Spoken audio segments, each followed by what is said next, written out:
Assalamualaikum and a very good morning. My name is Nurul Izzati binti Salim and my matric number is F20B0567. So for today I'm going to share my industrial training presentation. So first of all, I would like to share my most valuable memory during my internship. The most valuable experience I got during my internship is I managed and I got an opportunity to join 3 important training with farmers, which is from group 5. And all the farmers that join this program will learn many things about palm oil agriculture. So I could learn so many things, such as how to manage an event that involve elderly, how to assist them in the proper way, and how to handle problems during event.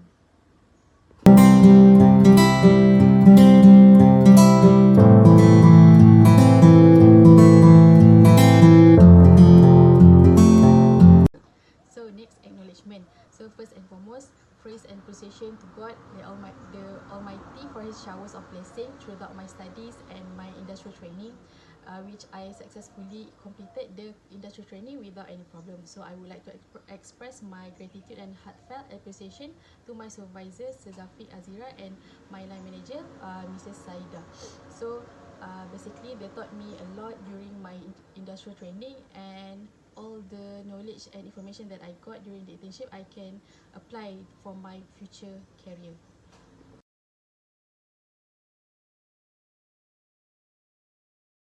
Next is introduction to the organisation. Malaysia School of Business Centre for Sustainable Small Owners (CSS) is a program under well-known giant company which is Procter and Gamble (P&G).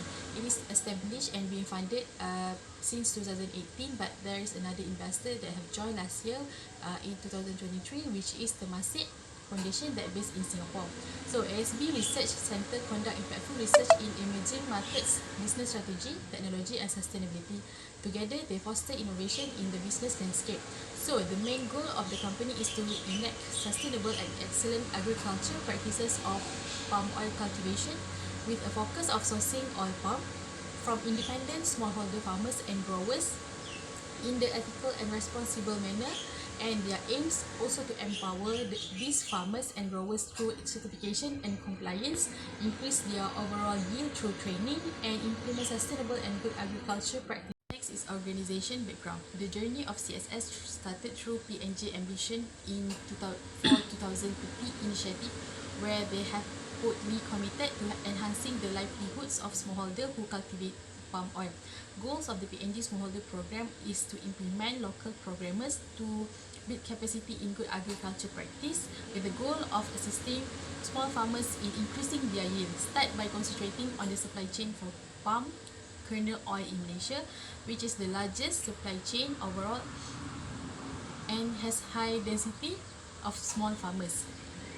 So P&G funded the P&G Centre for Sustainable Small Owner, which is CSS, at SB with the goal enhancing leaves and spreading ethic and sustainable agriculture matters in order to fulfill its ambition 2030 goals. There are 3 principles that they carry, which are: first one is people, social. CSS social pillar incorporates stakeholder engagement, awareness training through the RSPO Smallholder Training Academy. Number 2 is planet, which is environment. CSS environment pillar incorporate the P&G Forest Community Policy and RSPO Independent Smallholder Standard RISS. And number 3 is prosperity, which is economic. CSS economic pillar incorporates livelihood improvement through yield intensification and providing smallholder credits through RISS. So next, organisation chart. There are 4 main pillars, or we call it as a department. The first one is TVDF, traceability, verification and diffusion. This pillar identifies, track and record the source of fresh fruit bunch FFB supplied into the palm kernel oil PKO mill. They track and verify as a commitment to the NDPE, no deforestation, no pit and no exploitation policy. It is led by Mr. Saifullah Azhar, which is line manager for TVDF.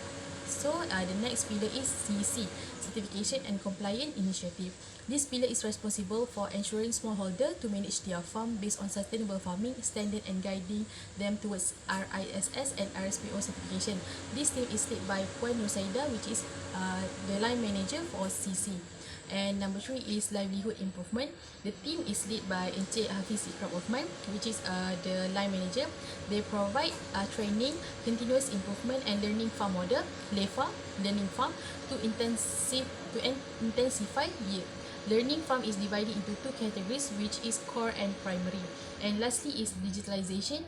There are two main things that being handled by this team, which is database, data storage through Microsoft Office, and data mapping about land title, coordinate, and high conservation value HCV area.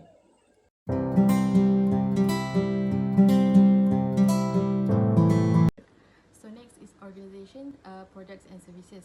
As I mentioned earlier about certification, so here are the service that we provide, such as certification process, which include RSPO, which is RSPO is being developed a standard specifically for smallholder, known as RSPO Independent Smallholder ISH standard. What is smallholder? Smallholder can be defined as an independent farmer who are part of a scheme whose total area cultivation is less than or equal to 50 hectare for oil palm. So this standard aim to increase the inclusion of smallholder in RSPO system by providing simplified certification process and addressing the unique challenges and needs of smallholder globally. There are 4 principles, 23 criteria and 55 indicators in RSPO ISH standard.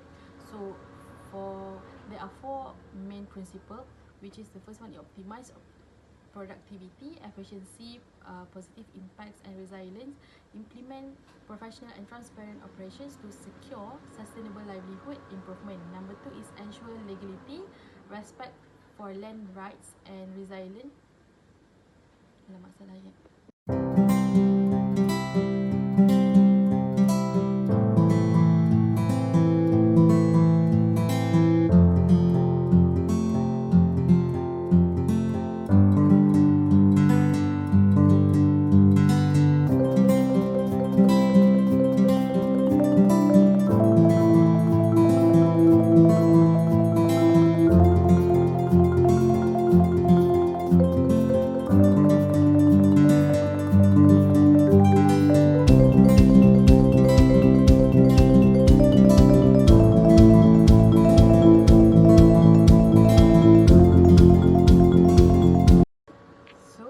Summary of industrial training activities is, during my internship, I acquired diverse skill and knowledge essential for sustainable agriculture and environmental management. I learned to conduct soil and foliar sampling, crucial for assessing nutrient levels and plant health. Additionally, I gained expertise in peat variegation, understand in its significance in ecosystem conservation and carbon storage. It is one of expertise that an agronomy should master, and we got to learn it. And a highlight of my learning was mastering CAML mapping, a new skill enabling me to analyze and visualize spatial data effectively. CAML is further references for livelihood pillar to do farm assessment and for data record. Moreover, assisting certification processes and emphasizing compliance with industry standards.